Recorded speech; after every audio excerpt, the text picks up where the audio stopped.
waaw benn compagnie rek la ñu waxagum ni moo ameel Sénégal 17 milliards parce que loolu daf ñu ñor ñun ñëpp ñor transporteurs yi maanaam ñi nga xam ne ñooy dawal ak ñi nga xam ne dañuy dagg paas di dugg ci oto nga xam ne bu ñu jaaree Eiffage Dakar Touba 5000 francs la aller 5000 francs retour muy 10 000 ça veut dire xaalis boobu yëpp Eiffage da ko doon yóbbu France dugalu ko ci keesu état waaw Macky Sall nii la doon gérer Sénégal. léegi kay solution bi am na ñun Eiffage ñuy dawal ci tali bi dañ koy wàññi te xam nga dañ koy wàññi su ko defee buñ ko wàññee comme 5000 francs la woon Dakar Touba ñu def ko 2500 buñ ko defee 2500 aller 2500 retour su ko defee xaalis boobu wekket boobu dootul dugg ci poste Eiffage 5000 boobu day dugg ci keesu Sénégal mu jeex tàkk ñun dinañ ci am bénéfice état bi dina ci am wekket Eiffage moom day taxaw fale ñu fëgg ko ba mu set mu taxaw fële waaw dootul am dërëm ci yëf ya mu jeex way wa frankulaayu des na waaw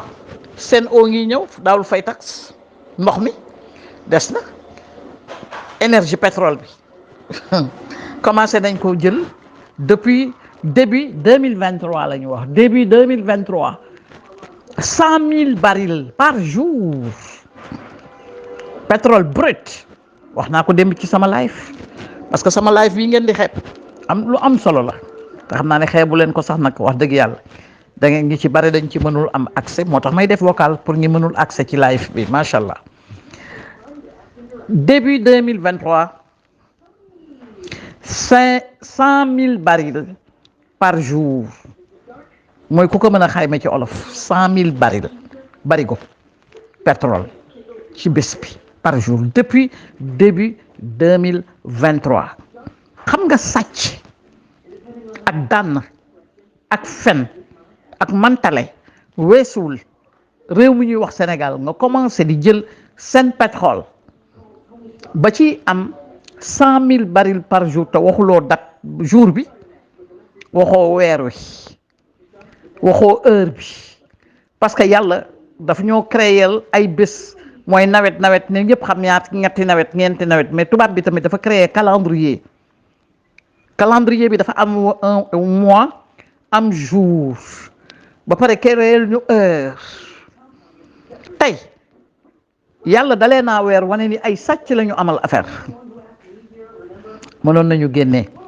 wax ni début 2023 mois de nangam jouru nangam heure nangam la ñu commencé giser pétrole bi muy génne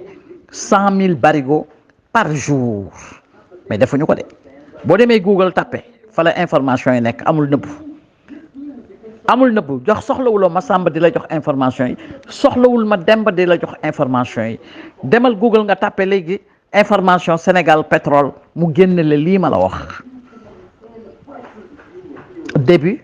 2023 ci commencement 2023 ban jour la ban date la ban weer la ban heure la non loolu génnewuñu ko ay vrai sàcc la ñu amaloon affaire nit ñu bon la ñu amal affaire muy benn 100 000 barils par jour yoo xam ne day génn ci Sénégal kon Sénégal alal kese la te ñaata puits la ñu am ñaata teen la ñu am ñun kan xamul nu mu toll ndax bari fa nga dëkk sax boo gasee tuuti gis pétrole ay waay waa tey tubaar fakkal la ñuy laaj son excellence yow benn rek nga jàppagu muy Eiffage ñëpp yëg ko nañu yëg lépp na lépp ñëw su ko defee sénégalais lambda ci lay jógee yeewu ba faaw dootul xandoor dootul nelaw sénégalais lambda ci lay jógee faaw dootul parparloo sénégalais lambda ci lay jógee faaw xam ne réewam dafa riche sénégalais lambda ci lay jógee faaw jóg taxaw takku ne ànd ak ay gàjjam xam ni ci ñeeyu or la toog jamaa ba pare di yóotu ay cuuj déggu leen ma de di dow di dàqanteeg ay melentaan te fekk yaa ngi toog ci ñeeyu wurus ak jamaa boo xëyee di lijjanti ay melentaan kese dëkk bi dañoo wax waaye nag xiif ak ñàkk gu metti day indi nit bari wax baal leen ma billaay loolu lay indi yàlla nañu yàlla musal ci xiif te dañoo xiifal de dañoo ñàkkal mar dañoo maral ay nit a ko def mooy la famille Sall Wade Diouf Senghor auzu billahi mina seytaan rajim. ñi mujj nag ñoo gën a kasara ñi mujj ñii lépp may ñaan son excellence bu kenn génnate réew mi, bu kenn bougé mètre. waa Kayaar xool leen gaal yi parce que ñoom jaral na leen guddi ñu jóg di kii de ba kii ni ko xati Nicaragua Barsaq jaral na leen ko nag daw ba ca kii ba nu mu tëti désert ba di lijjanti ku leen yóbbu wala fuñ jaar ba dem Mauritanie jaral na leen ko de, jaral na leen guddi ñu jóg di Barsaq bu leen kenn yóbbu. dañuy takk masque de xàmmee leen de seen dënn bi yëpp alal la xaalis dañ leen di neexal bu leen nangu la ñu sàcc moo ëpp. waaw parce que fi ñu toll nii guddi yi ñu toll nii arrêté nañu passeport diplomatique mënatuñu jaar foofu voie terrestre ba mënul nekk ca géej gaa leen yéen nag yéen a nar a def ñoom ñoo nar a def Barsaq daw dem ca désert ba jaare dugg Maroc pour mën a rëcc. jaral na leen ko nag parce que kaso yi ñoom xam nañ li ci nekk. waaw may wax vraiment bor yi na lépp feeñ na lépp ñu ni koy benn chaque jour daal nañ ñu génneel benn su ko defee ñuy miir ñun tam ñu mel ni ay mbóot rek naaj bi tàng jàpp ñu ñuy miir mel ni dañoo bay gon parce que sénégalais ba léegi xamul ni dëkk bi mu nekk alal kese la kese yàgg naa leen ko wax de ay waaye maa leen ko yàgg a wax. Sénégal dafa riche moo tax ñu soxla sécurité bu doy fi may daaneele mooy dégg naa Macron dafay pare ñëw seet si Diomaye neel Macron amagoo jotam dégg nga seet si du par force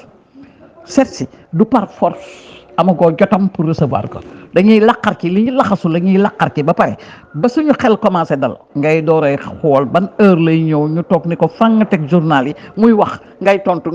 ngay wax muy tontu nëbboo amul nëbboo ñun ci fiñ tel nii amatul nëbboo yow Macron gënoo ñu ndey gënoo ñoo bàyyi donc bul ko teel a recevoir bàyyi ko ba ci kanam ba ñu laxas taluñu ko daal maanaam waaw te bul fàtte seen tëjëg seen problème yeeg ñi dee ñëpp Macron da cee dugaloon loxoom bu ko kenn fàtte nag waaw